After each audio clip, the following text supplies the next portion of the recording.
Monumen ini dipersembahkan bagi 7 pahlawan revolusi, korban kebiadaban gerakan 30 September PKI yang mencoba mengkhianati Pancasila yang sakti.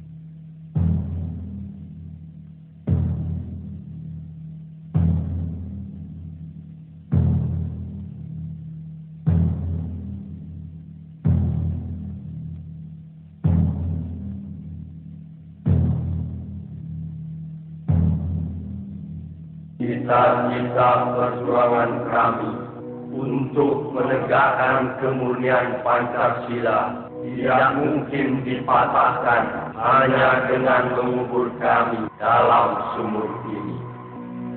Lubang Buaya, 1 Oktober 1965.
Peristiwa penganiayaan ini terjadi pada tanggal 13 Januari 1965, sekitar subuh di Desa Kanigoro yang terletak tidak jauh dari kota Kediri.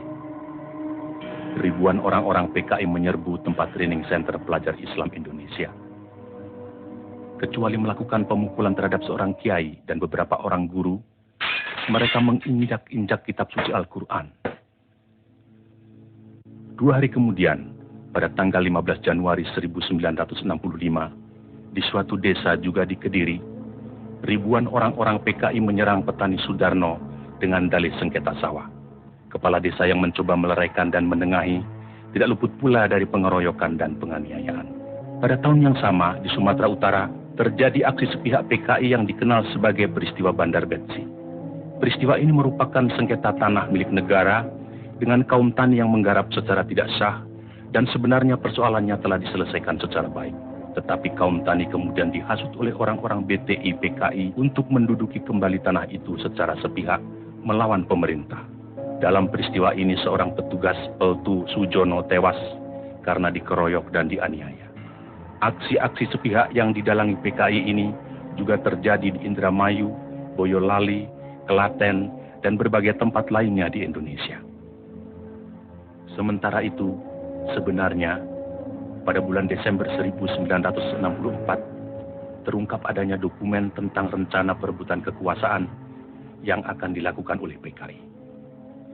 Namun oleh PKI dokumen itu dikatakan palsu dan malah menuduh balik bahwa fitnah itu sengaja disebarkan oleh lawan politiknya, yaitu Partai Murba yang Trotskis, dalam hal ini Khairul Saleh dan Sukarni. Juga dokumen yang semacam pernah tersiar menjelang pemberontakan PKI Madiun tahun 1948 yang juga disanggahnya namun kemudian terbukti benar. Dalam rangka persiapan gerakan perebutan kekuasaan negara, Partai Komunis Indonesia PKI membentuk Biro Khusus pada tahun 1964. Tugas Biro Khusus ini adalah diberi tugas oleh pimpinan PKI untuk menyusun gerakan 30 September 1965. Sementara itu pula, atas saran Perdana Menteri Republik Rakyat Cina Zhou Enlai, PKI melancarkan tuntutan pembentukan angkatan kelima, yaitu agar buruh tani dipersenjatai. Tuntutan PKI ini tidak mendapat dukungan, kecuali dari pimpinan Angkatan Udara Auri, Menteri Panglima Angkatan Udara Omar Dhani. Sebaliknya, Menteri Panglima Angkatan Darat Letnan Jenderal Ahmad Yani secara tegas menolaknya. Karena menurut perhitungannya, pembentukan angkatan kelima akan menimbulkan keruwetan dalam garis komando maupun pengawasan kekuatan bersenjata di Indonesia. Perlu dicatat, gagasan ini sebenarnya tidak lepas dari kesanggupan Zhou Enlai yang menjanjikan 100.000 pucuk senjata ringan secara cuma-cuma. Dalam kenyataannya kemudian, meskipun pembentukan angkatan kelima tidak terwujud, namun pemberian senjata dari RRC ini tidak terlepas dari penyusunan kekuatan bersenjata yang digunakan oleh PKI dalam gerakan 30 September 1965. Karena sikap pimpinan Angkatan Darat yang tidak mau mendukung tuntutan-tuntutan PKI tersebut, dan juga karena PKI selalu mencurigai pimpinan Angkatan Darat sebagai kekuatan utama yang akan merintangi perjuangan PKI, sebagaimana pengalaman-pengalaman sejarah peristiwa Madiun tahun 1948, maka diciptakan isu Dewan Jenderal yang dikatakan akan melancarkan coup. Seiring dengan isu ini, dengan gencar tersiar adanya dokumen Gilchrist yang konon menurut versi PKI ditemukan di rumah Bill Palmer sewaktu rumah orang Amerika itu diobrak-abrik pemuda rakyat. Gilchrist adalah duta besar Inggris, dan dalam dokumen yang ternyata palsu itu tersebut kata-kata "Our local army friends" yang kemudian diinterpretasikan sama dengan Dewan Jenderal.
Maaf, kawan Edit, ada telepon.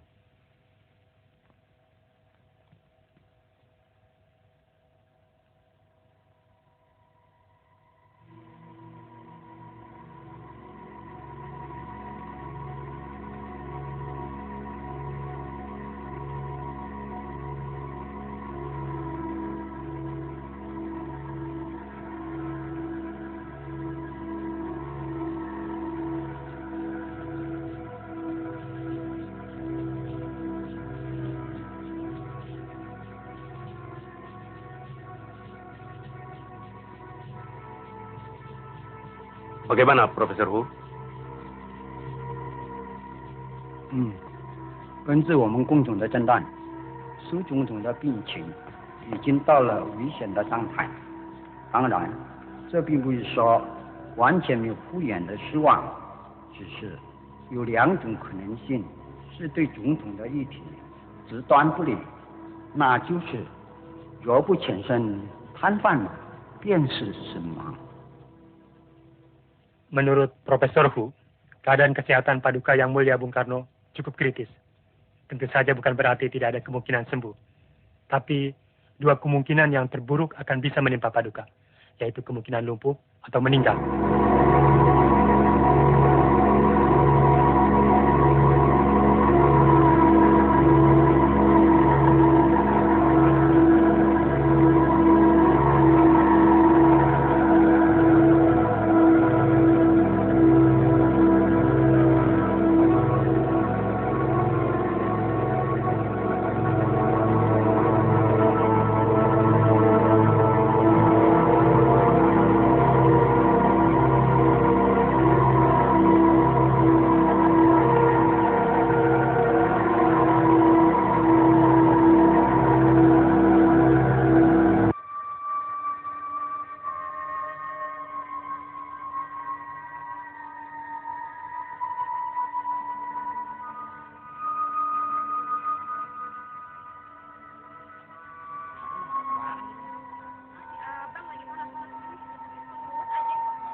Iya, iya yang di kampung Bali tuh. Kita sore aja.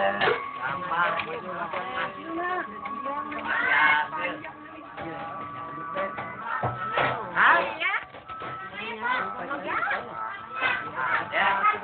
Beras sekarang mahal sekali, Pak. Lalu apa saya mesti jual harga diri saya dengan beras? Masuk Sopsi, ikut-ikutan bernasakom, biar naik pangkat, naik golongan. Loh, kok marah? Saya cuma bilang, beras sekarang mahal sekali. Lalu?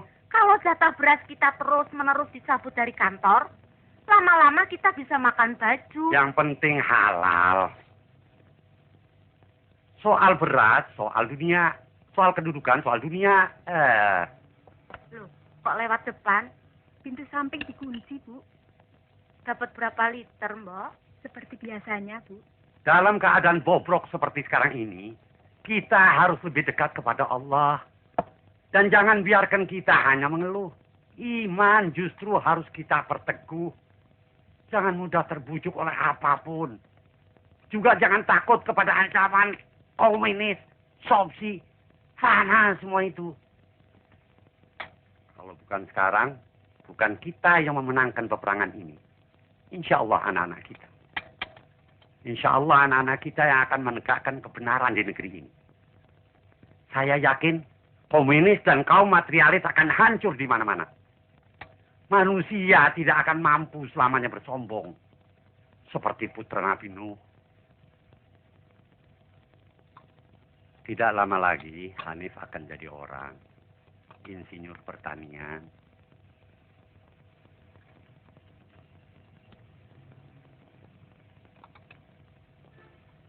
Insya Allah dia akan menjadi salah seorang di antara pemuda-pemuda yang akan membangun negeri ini dalam keimanan. Membersihkan udara negeri ini yang kotor oleh kemunafikan, oleh syirik, oleh slogan-slogan komunis yang menyesatkan dunia. Astagfirullahaladzim. Jangan berlaku. Lo mau ngapain? Jangan ribut. Satu-satu. Ya, bocah berarti ini banget sih lagi lu.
Jangan sepelekan latihan baris. Dikiranya baris itu nggak penting. Sebelum bisa nembak, itu harus bisa baris dulu. Itu yang namanya disiplin. Ngerti? Tegak senjata! Gerak! Masih juga salah. Ngomong baris saja nggak becus loh. Lah kok mau nggak nyanyi goblok. Jangan ngelamun. Udah senjata! Gerak! Hadap kanan! Gerak!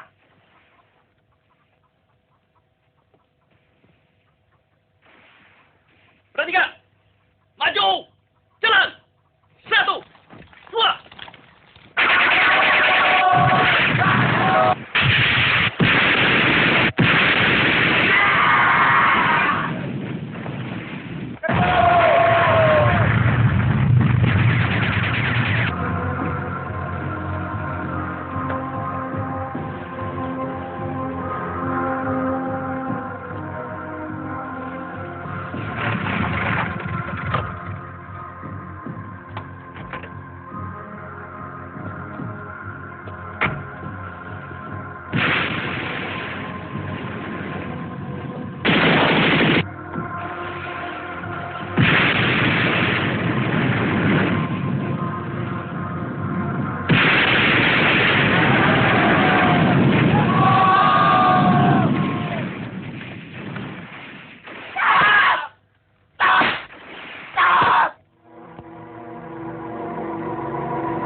Inilah saatnya kita merebut kekuasaan. Kita harus lebih cepat. Kita harus mendahului. Jangan didahului.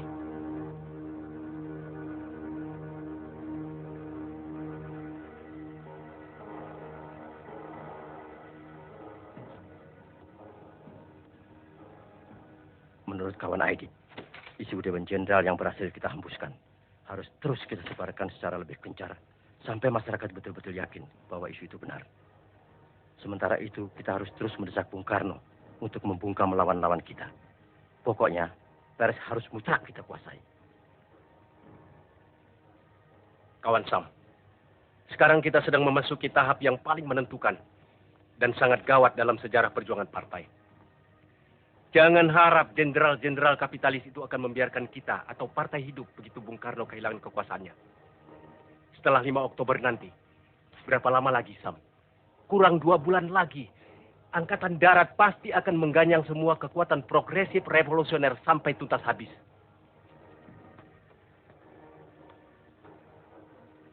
Jadi sekarang betul-betul tinggal masalah waktu. Siapa cepat dapat, siapa tepat selamat. Terus, kita tidak boleh meleset dalam menentukan segala sesuatunya. Kontak seluruh perwira yang berpikiran maju yang mendukung kita. Segeralah menyusun kekuatan, kumpulkan semua anggota biro khusus, baik pusat maupun daerah.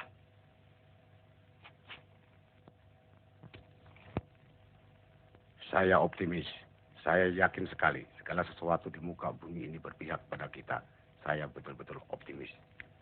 Semua perwira yang saya bina kesadaran politiknya juga mempunyai optimisme yang sama. Pemuda-pemuda kita sedang berlatih keras di lubang buaya. Mereka semua semakin keras dari hari ke hari.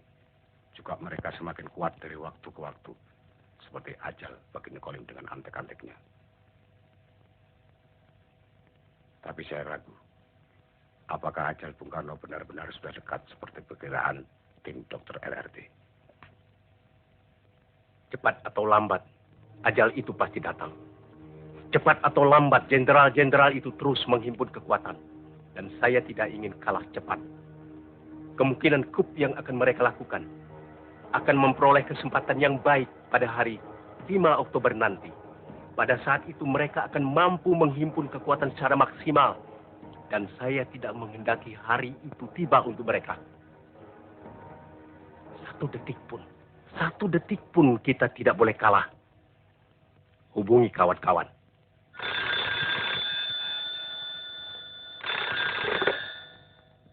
Halo, Untung di sini.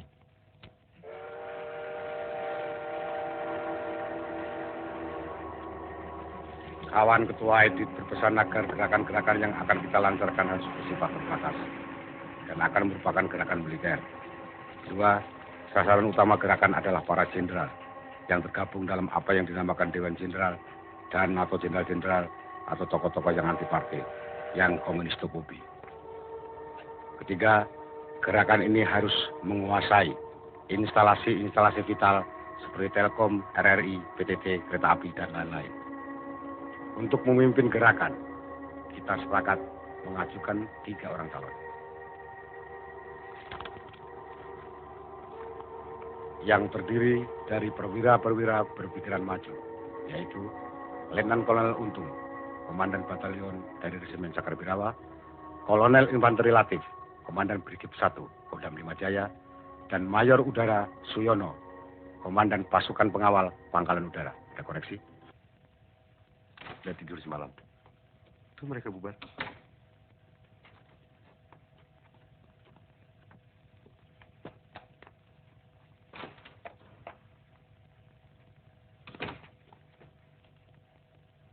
Jadi kawan Sam? Tempatnya sudah pasti. Sudah. Dari kawan Aidit tidak ada pesan? Tidak ada.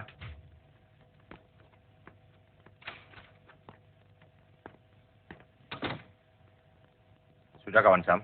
Sudah.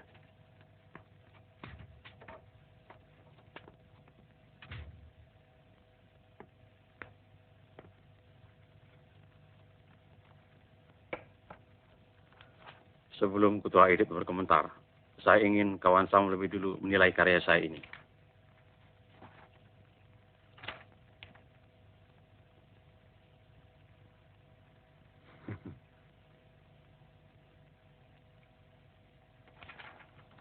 Tapi bagaimanapun, semuanya tergantung pada perkembangan kesehatan Bung Karno. Sesuai Ketua Edit, semua akan berusaha agar apapun dan bagaimanapun keadaannya tetap menguntungkan kita. Dan kita akan melalap setiap kesempatan yang lewat. Tapi yang penting, kita harus bisa mengusahakan sedemikian rupa. Agar pada 17-an nanti, Bung Karno tetap berpidato, bagaimanapun sakit beliau. Karena kalau tidak, jenderal-jenderal kabir itu pasti akan lebih sigap lagi bekerja.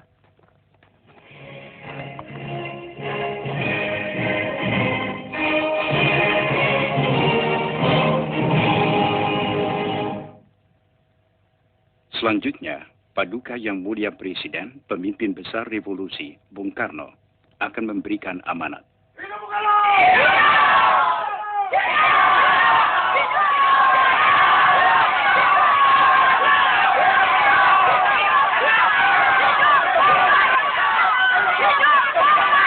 Habis sama sekali. Saya sudah bilang kemarin, beras dari Dik Gunawan sudah habis. Saya tidak bicara soal beras. Saya bicara soal negeri ini. Bung Karno sedang dihabisi. Negeri ini sedang dihabisi. Komunis bergerak seperti setan yang tidak kelihatan.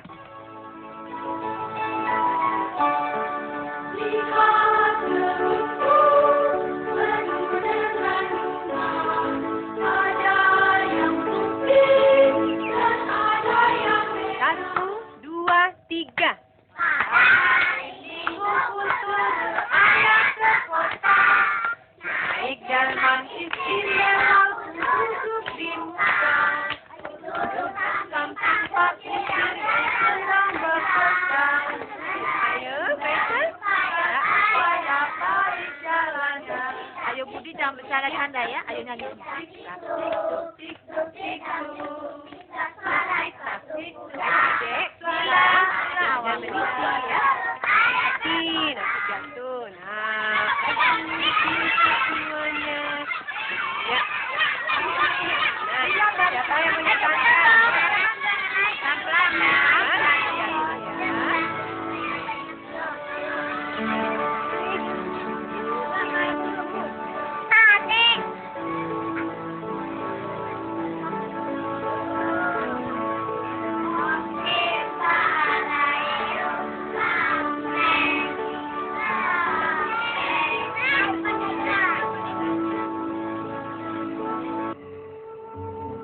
Sebelum saya menanggapi satu persatu mengenai apa yang dikemukakan oleh ketua secara gamblang, saya ingin mendapatkan penjelasan dari ketua.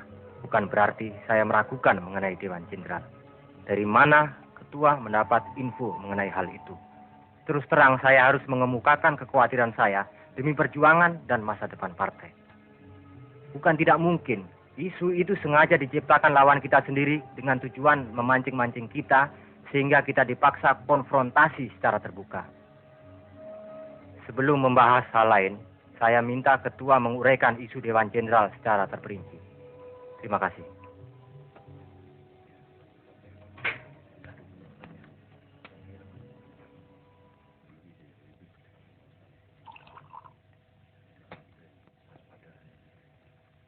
Silakan, kawan Yono. Untuk sementara pertanyaan saya sama, seperti yang dikemukakan kawan Sakirman.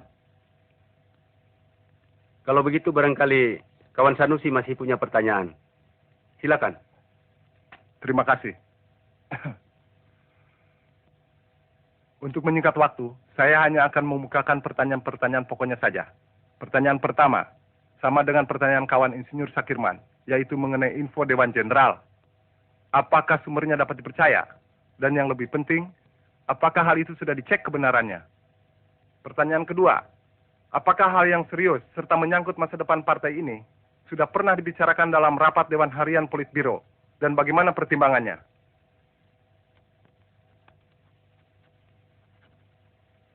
Yang terakhir, saya ingin minta agar ketua yang terhormat menguraikan secara lengkap mengenai perimbangan kekuatan ABRI, terutama apabila nanti perwira-perwira yang progresif revolusioner, perwira-perwira kita, bertindak mendahului Dewan Jenderal.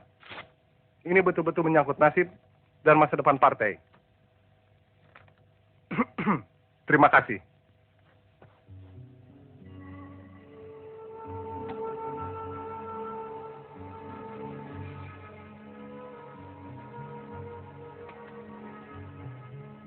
Saya kira, saya tidak perlu mengatakan kesetiaan macam bagaimana seharusnya diberikan setiap anggota dalam rangka meyakini serta menjunjung kebesaran partai, keselamatan partai, dan masa depan partai yang adalah di atas segala-galanya. Dan saya kira tidak. Saya yakin semua yang hadir di sini pasti memahami bahwa ada saat-saat berpikir, ada saat-saat berbicara, dan ada saat-saat bertindak. hari ini saya harus mengatakan bahwa hari-hari besok adalah hari-hari tindakan.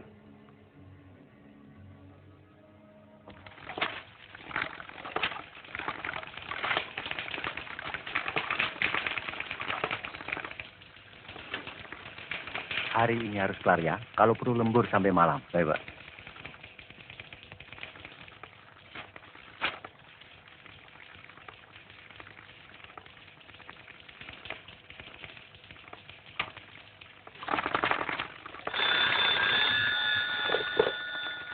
Sudah tentu sumber info Dewan Jenderal tidak hanya satu. Tapi saya kira Badan Pusat Intelijen BPI harus dapat dipercaya. Sebab kalau tidak, berarti kita tidak punya lagi badan yang bisa dipercaya. Laporan mengenai hal ini saya terima dari kepala stafnya, yaitu Brigjen Polisi Sutarto. Pengecekan sudah tentu akan dilakukan langsung kepada kepalanya, yakni Subandrio. Dan dalam rangka tukar-menukar informasi, pihak PNI Alisastro Amijoyo juga sudah saya beritahu. Tapi yang paling penting, saya minta kawan-kawan bisa menahan diri supaya jangan serba ingin tahu. Ini semua demi keadaan darurat kelak bila terjadi sesuatu di luar rencana kita. Tidak semua orang mampu menahan siksaan untuk tetap tutup mulut dan tidak membocorkan nama-nama demi keselamatan partai.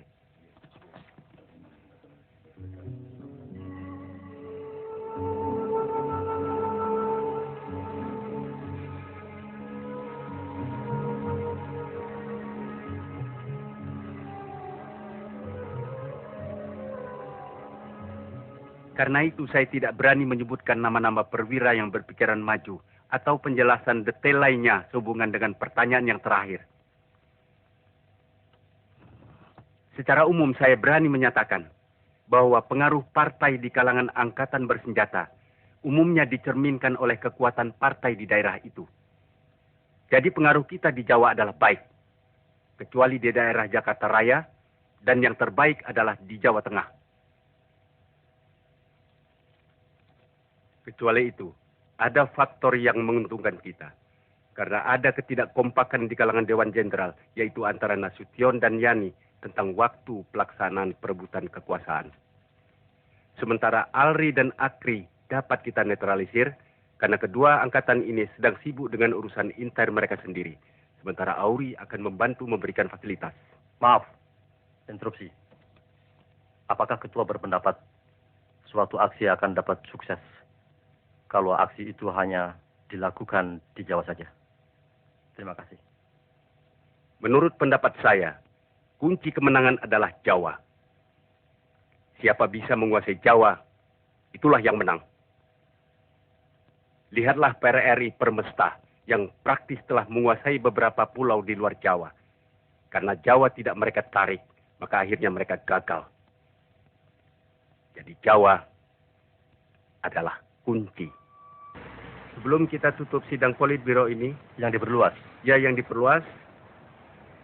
Saya akan membacakan pokok-pokok kesimpulan yang telah kita sepakati. Pertama, sidang sepakat terhadap kemungkinan kup Dewan Jenderal, lebih baik kita mengadakan aksi mendahului dalam bentuk operasi militer, serta membentuk Dewan Revolusi guna mengganti Kabinet Dwikora. Kedua, menetapkan pembagian kerja sebagai berikut. A. Soal-soal yang berhubungan dengan operasi militer, termasuk penentuan hari H dan jam D-nya, diserahkan kepada ketua. B. Soal-soal politik, terutama komposisi Dewan Revolusi, diserahkan kepada Dewan Harian Politbiro. C. Pengelompokan kader-kader untuk dikirim ke daerah-daerah, terutama luar Jawa, diserahkan kepada kawan Sudisman. D. Penentuan tenaga cadangan sebanyak 2.000 orang diserahkan kepada kawan Nyono, termasuk koordinatornya untuk dilatih di lubang buaya. Dan semua supaya di pos masing-masing menunggu instruksi lebih lanjut sesuai dengan perkembangan.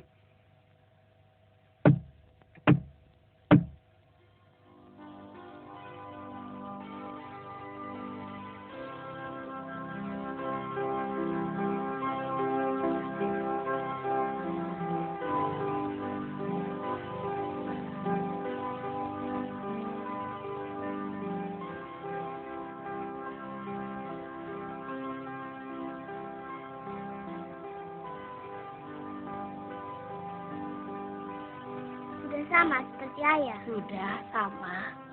Ini sama. Ini juga sama. Dasi juga. Ya, semua sama. Tapi Ade tidak punya bintang-bintang seperti ayah. Tunggu.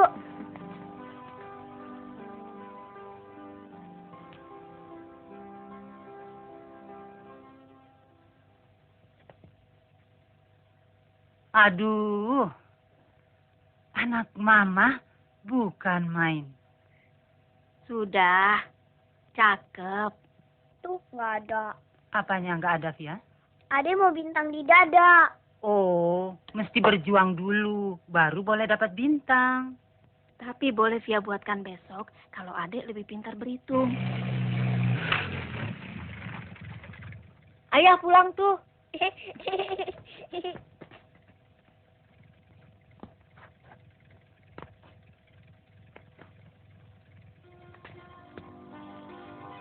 Ayah pulang, ayah pulang, ayah pulang, Ade. Sama ya kalau tiap hari ayah pulang siang. Mana bisa, ayah kan sibuk. Ayah, Ade mau bintang yang banyak. Baju Ade mau seperti ayah. Ya, Yanti ikut belajar menari boleh kan? Latihannya sore kok. Ade juga mau nari, tapi Ade mau bintang dulu. Via bilang besok Via mau bikin bintang buat Ade.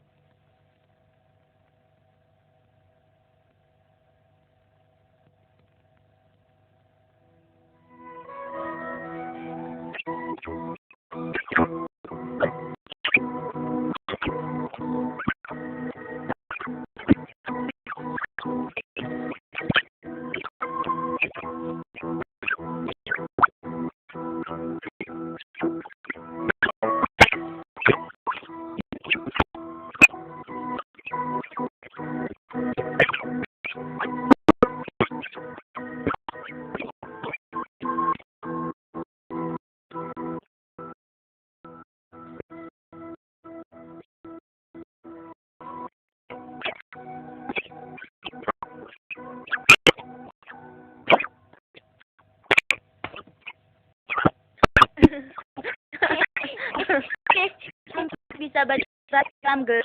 Oh. Berdoa ya. Ya, sesuai. Dan Medan. Oh, baca surat. Doa. Tunggu. Sekarang tutup mulut dulu ya. Sampai selesai baca surat. Tapi yang untuk tutup mulut tidak ada. Paling bisa. Emang yang buat tutup mulut apa coba? Jari. Oh, nggak ada. Tuh terbuka. Nih. Terima kasih. Terima kasih. Terima kasih.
Di mana-mana di dalam sejarah, kalau raja sakit, negara ikut sakit.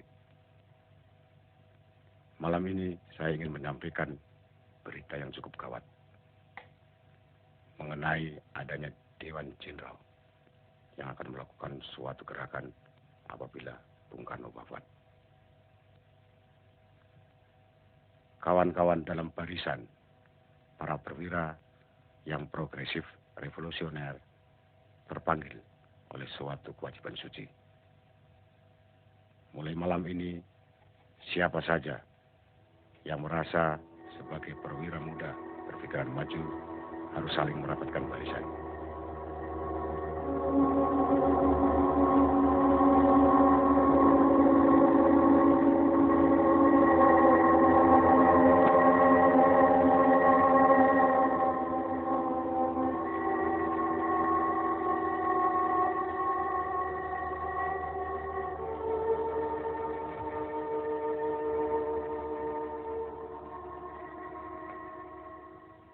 Dalam Brigif 1 Kodam 5 Jaya, sangat disesalkan. Tidak ada anggota pasukan yang seideologi. Tapi saya optimis mampu memanfaatkan pasukan saya demi gerakan ini. Pokoknya saya siap. Dalam pasukan Kesatuan Pengawal Pemimpin Besar Revolusi Bung Karno, Cakrawirawa ada 2 kompi yang seideologi. Selain itu, saya berani menjamin bahwa pasukan saya sepenuhnya akan dapat saya gerakkan.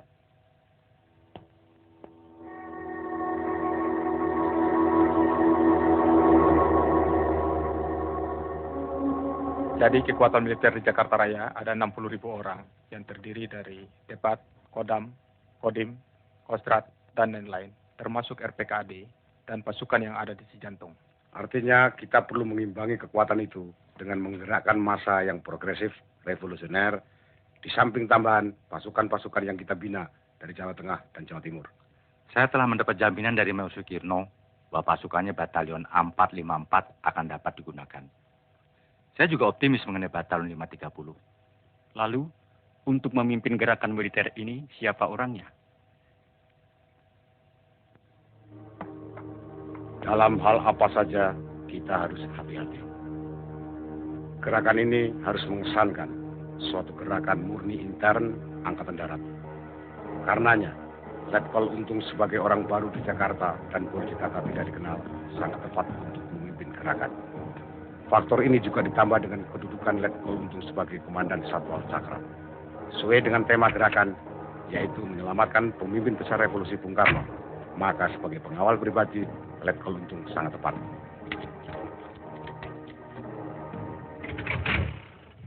Telah memanggil sebagian besar anggota Kabinet Bigora serta membicarakan khusus dengan Waperdam 1 Menlu Dr. Subandrio, Waperdam 3 Khairul Saleh, Menko Hankam Jenderal Nasution, dan Menko Wakil Ketua MPRS DN Aidit.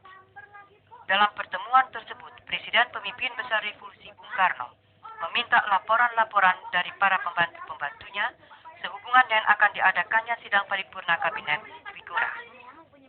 Sementara itu, Minggu malam 20 September yang lalu, Waperdam 1 Menteri Luar Negeri Dr. Subandrio dalam sambutannya pada resepsi pembukaan Kongres Nasional ke-6 Serikat Buruh Perkebunan Republik Indonesia Sarkupri Sopsi di Gedung Pemuda menegaskan dalam masa pelaksanaan ideologi sekarang ini sudah waktunya bagi kita semua untuk memberantas kaum kapitalis birokrat, dinasti ekonomi, pencoleng kekayaan negara, dan kaum koruptor.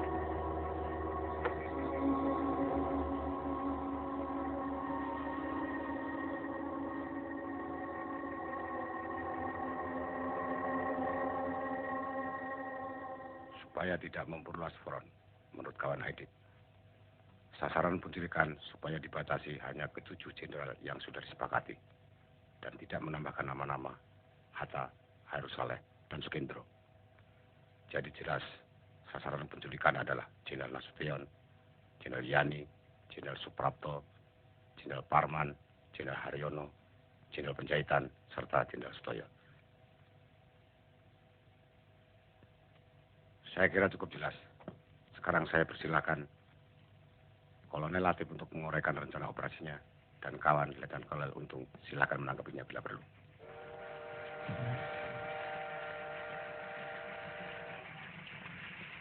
Letnan Kolonel Untung yang nanti akan mengetuai gerakan ini, silakan mengoreksi.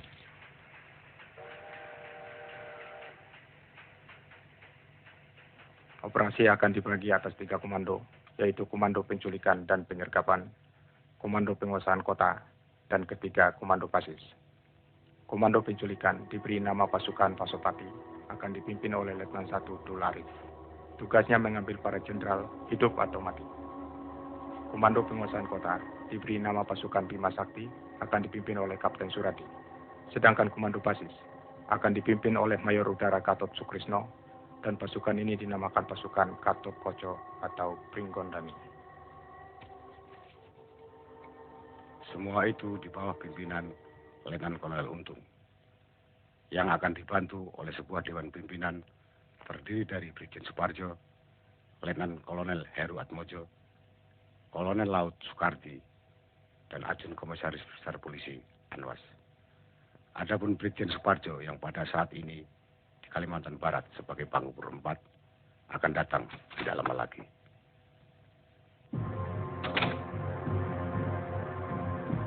Silahkan teruskan, Kolonel Latif.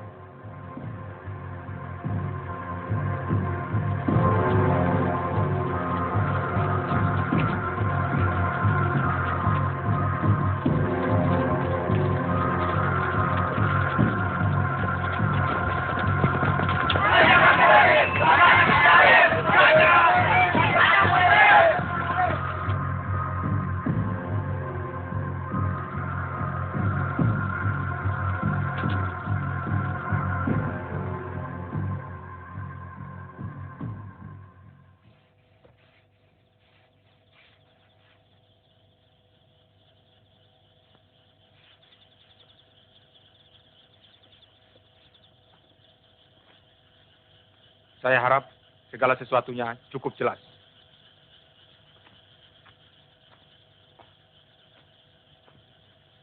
Kapten Suradi tidak ada pertanyaan? Jelas, Kolonel. Mayor Gatot? Untuk sementara belum ada pertanyaan. Atau barangkali Letnan 1 Dolarif? Terima kasih, Kolonel. Cukup jelas. Baiklah. Kalau struktur organisasi sudah dianggap jelas, saya akan melanjutkan menguraikan segi-segi pelaksanaan teknis dari seluruh operasi ini.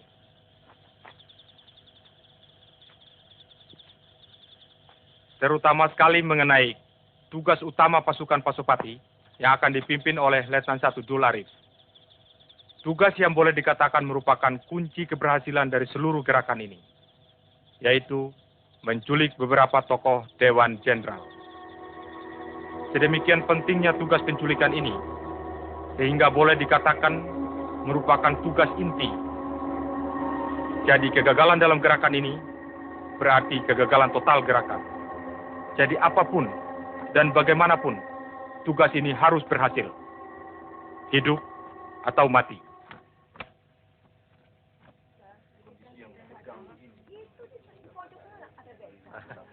Permisi dulu, Mas. Kawin gantung itu sebetulnya lebih berat daripada kawin betulan. Kalian harus pandai-pandai menahan diri dari segala godaan. Harus pandai-pandai menabung, menyiapkan diri, menyiapkan segala-galanya. Apalagi zaman sekarang, zaman edan. Kalian tidak perlu ikut-ikutan edan. Cukup tetangga-tetangga kalian saja yang edan. Dan tidak usah sedih, karena malam ini kita pesta sangat sederhana.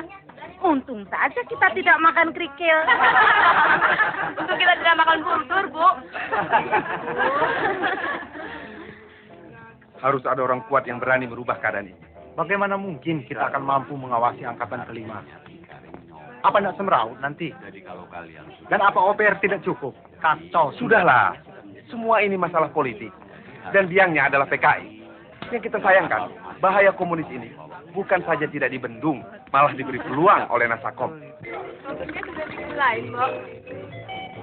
Contohnya saya sendiri. Terus terang, tidak masuk akal saya bahwa seorang komunis bisa sekaligus seorang Pancasilais. Dan bagaimana mungkin seorang prajurit yang Sabta Margais bisa mempertahankan Pancasila kalau ia seorang komunis? Kalau suasana begini terus-menerus, bisa meledak, Mas. Bukan tidak mungkin. Perang saudara yang selama ini kita hindari bisa menjadi malapetaka. Dan Indonesia sebagai satu kesatuan akan hancur. Lalu saling mengerti. Keadaan ini lebih celaka lagi. Karena hampir semua koran menjadi trompet komunis dan negara-negara komunis. Pemerintah dan Bung Karno dengan segala manipul Uzbek dan Asakomnya sedang masuk perangkap Subandrio dan Aidit. Sementara situasi ekonomi kita semakin menjadi kembang kempis dan semakin memberikan peluang bagi komunis.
Saya kira mulai malam ini saya harus membiasakan.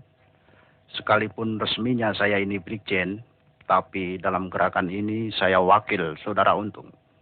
Perkenalkan saya Suparjo. Untung.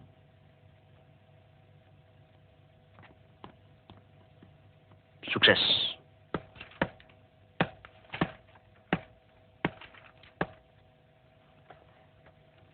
Saya minta maaf karena rapat terpaksa menunggu saya. Latihan upacara di Senayan agak larut baru selesai. Kalau begitu, lebih baik langsung saja dimulai rapat ini, mengingat waktu semakin mendesak. Pertemuan kita malam ini akan merupakan pertemuan kita terakhir di sini. Karena besok kita harus sudah siap di pos masing-masing di Lubang Buaya.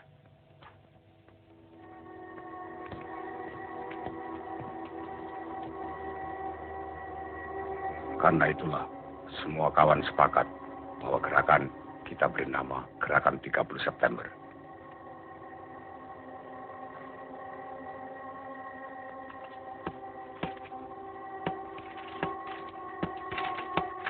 Hari H kita adalah 1 Oktober. Dan jam D kita jam 4 dini hari.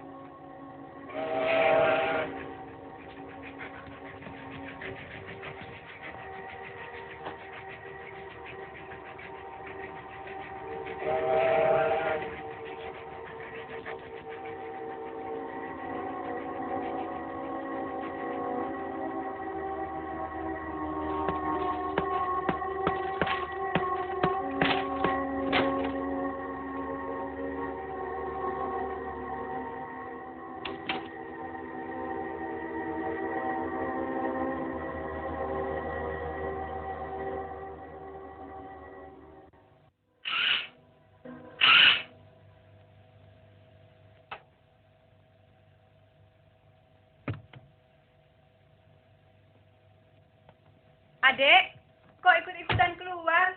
Kan adek flu. Papi. Papi bilang mau kemana? Munastek. Munastek apaan sih, Pap? Musyawarah Adri, anak kecil tidur. Aduh, baru tidur. Papi. Enda, hati-hati jatuh.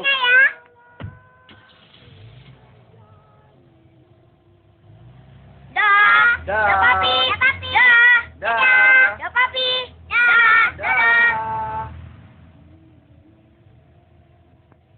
Adek, badannya masih panas kok. Masuk.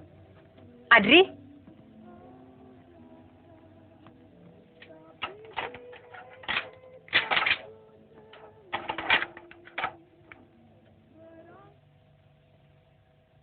Jelas sekali bahwa demonstrasi-demonstrasi yang dilakukan oleh Gerwani PKI dan pengerusakan terhadap rumah Gubernur Wiono di Surabaya merupakan aksi-aksi yang membahayakan Republik. Dilihat secara keseluruhan, maka peristiwa-peristiwa yang terjadi di Jawa Timur dengan berbagai aksi sepihak oleh PTI PKI sudah hampir dapat dipastikan bahwa ada suatu gerakan yang sistematis sedang berjalan.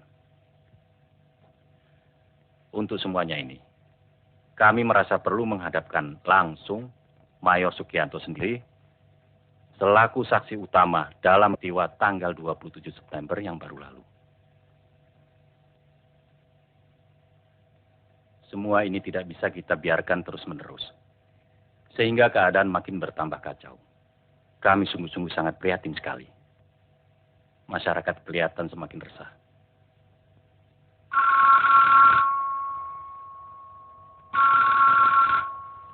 Besok secepatnya kita melaporkan semuanya itu kepada Presiden. Kita menghadap bersama-sama.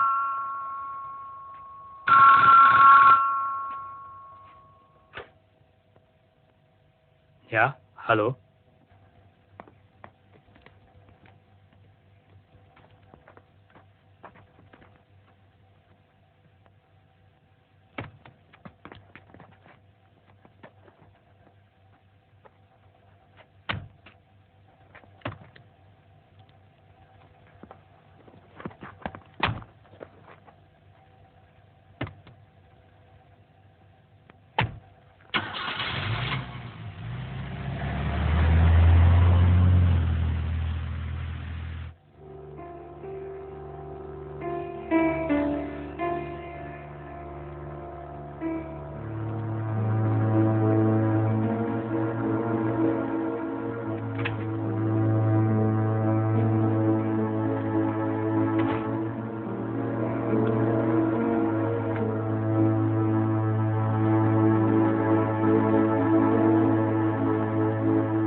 Malam apa ini? Malam Jumat.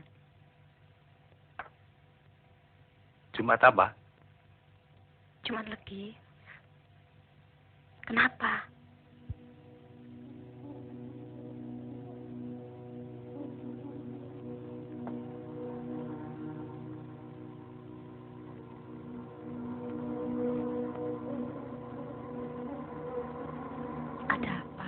Enggak, lebih baik kita tidur.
Dikit dong. Brengsek tapi. Bus, Catherine. Bisa apa bener sih?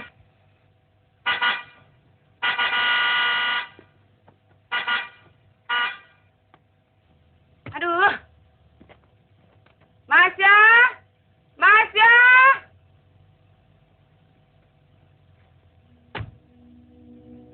Kok fotonya ditaruh di sini toh, Pak? Iya, no. Biar kalau situ dandan selalu lihat saya.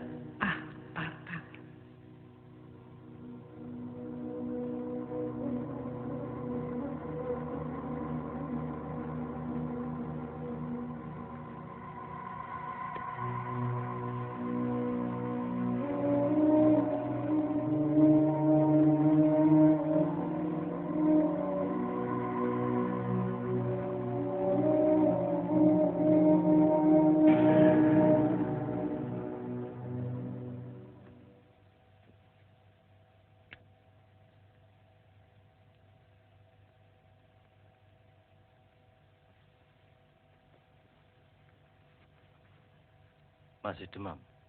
Sedikit. Tidurlah. Sudah minum obat. Syukur kalau begitu. Besok juga sembuh.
Masih sakit, Mas? Kok malah nanya, mau minta apa? Kalau masih sakit, buat tidur. Kok malah bekerja? Justru karena sakit ini nggak bisa tidur. Hisap cangklong saja nggak bisa. Tidurlah situ dulu.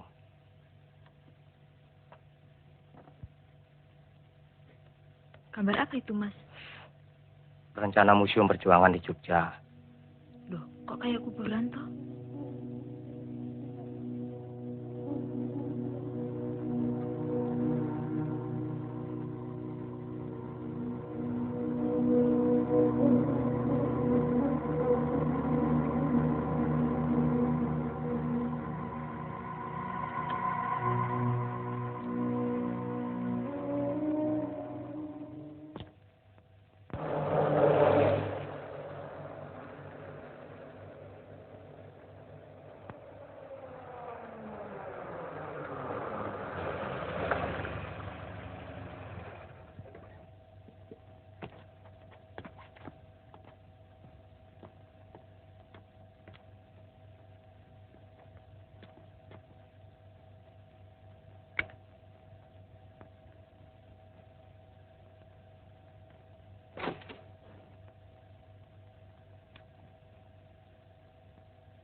cantik dia.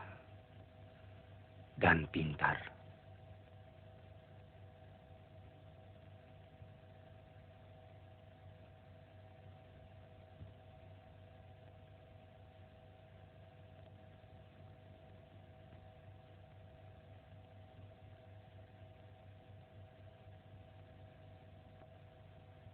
Kok berangkat malam-malam toh? Ikut Om Nyawondo, Bu. Gratis. Jadi kamu mau melanjutkan riset?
Bukan main nyamuk malam ini.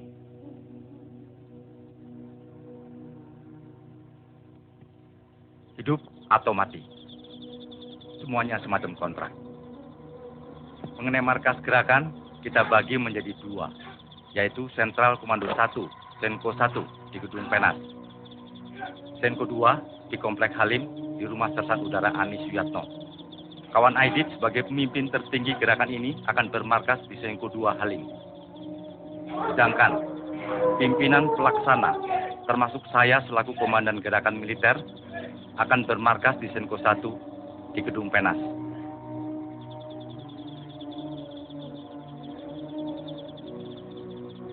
Sekarang jam 1:30. Jam D kita tetap jam 4 tepat.